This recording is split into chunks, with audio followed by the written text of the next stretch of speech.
अस्सलाम वालेकुम दोस्तों, आज हम एक नई वीडियो के साथ आपकी खिदमत में हाजिर हैं। आज हम बात करेंगे इरकुन निसा के इलाज के हवाले से कि इरकुन निसा, जिसको शाटिक पेन भी बोलते हैं, दर्द शाटिका भी बोलते हैं, ठीक है। ये दर्द जब इंसान को इससे वास्ता पड़ता है तो ये दर्द इंसान को किसी तरह से भी सुकून नहीं लेने देता।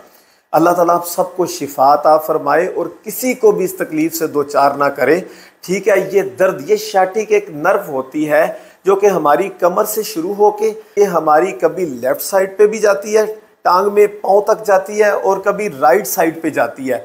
शाटिक पेन के मरीज़ वो बेचारे हर वक्त दर्द से तड़पते रहते हैं, फिजियोथेरापिस्ट के पास जाते हैं, वो बेचारे बाकायदा सेशन लेते रहते हैं, मुख्तलिफ़ किस्म की पेन किलर्स खाते रहते हैं, लेकिन उनको किसी तरह से भी सुकून नहीं मिलता। अगर आप या आपका कोई अजीज़, कोई प्यारा, कोई दोस्त इरकुन निसा, दर्द शाटिका, शाटिक पेन का शिकार है और वो इस तकलीफ़ से दो चार है, तो अल्लाह रब्बुल इज़्ज़त की रज़ा के लिए हमने आज आपको ये नुस्खा जो बताने लगे हैं ये उन तक भी पहुंचाइए। अगर आप खुद इसका शिकार हैं तो आप खुद इसको इस्तेमाल कीजिए। इंशाअल्लाह ये एक छोटा सा नुस्खा, ये हिकमत का एक शाहकार है और इसकी चंद खुराकें इंशाअल्लाह आपको दर्द शाटिका में सुकून फराहम करेंगी। उसके लिए आपने कुछ चीज़ें लेनी हैं। करना क्या है, बिस्मिल्लाह पढ़ें, अल्लाह का नाम लें और आप जाएं किसी पंसार के पास, उसे बोलें कि हमें सुरंजा तल्ख दे दे। एक सुरंजा शीरी होती है, एक सुरंजा तल्ख होती है, ठीक है। आपने उसे कहना है हमें सुरंजा तल्ख ही चाहिए, हमें सुरंजा शीरी नहीं चाहिए। अमूमन ऐसा होता है कि पंसारी अगर वो तल्ख नहीं है तो शीरी दे देते हैं। आपने उससे बाकायदा कह के तलब करके लेनी है कि हमें सुरंजा तल्ख ही चाहिए। आप सुरंजा तल्ख उससे ले लें। नंबर 2, उसे कहें जी मुझे खालिस मुसब्बर चाहिए। किसी ताल्लुक़ वाले को, किसी तबीब करीब है तो उसके वास्ते से या उसको चेक करवा लें, खालिस मुसब्बर आपके पास होनी चाहिए, वो आपने लेनी है। और तीसरे नंबर पे आपने जर्द हरीर ले लेनी है, ठीक है जी। जर्द हरीर ले लेनी है, इसको हरना भी बोलती हैं, ठीक है, जर्द कलर की, ये आपने ले लेनी है। ये तीनों चीज़ें आपने हम वज़न ले लेनी है, ठीक है। अगर सुरंजा तल्ख आपने 50 ग्राम ले लिए, बाकी 2 भी 50 ग्राम की ले लें।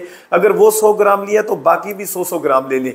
ये तीनों चीज़ें हम वज़न आपने ले लेनी है और इनको किसी अच्छे ग्राइंडर में डाल के ग्राइंड करना है, पीस लेना है, या ओखली के अंदर इसको आप पीस लें, खरल कर लें, जैसे भी आप इसको इस्तेमाल करना चाहते हैं। इसका सफ़ूफ आप बना लें और सफ़ूफ बना के खाली कैप्सूल ले आएँ, ठीक है।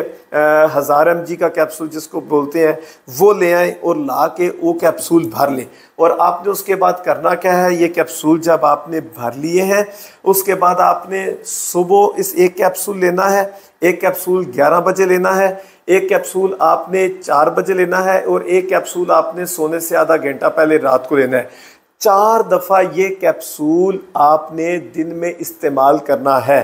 अगर तो आपके पास दूध मुयस्सर है खालिस तो आप इसमें से 2 टाइम दूध के साथ इस्तेमाल कर लें, उसमें हल्दी थोड़ी सी डाल लीजिएगा, ठीक है। अगर दूध मुयस्सर नहीं है तो गर्म पानी के साथ आप इसको खा लें।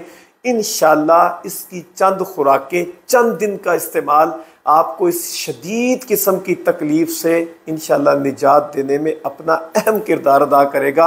अगर आपको शिफा मिल जाए, आपको सुकून आए या रिलीफ मिले तो आप ज़रूर हमें अपनी दुआओं में याद रखिएगा।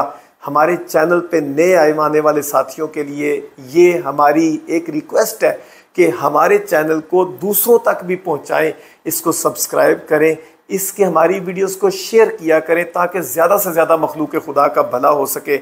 इंशाअल्लाह आइंदा वीडियो में आपके साथ मिलेंगे, तब तक के लिए इजाज़त चाहूँगा। अस्सलामु अलैकुम व रहमतुल्लाह।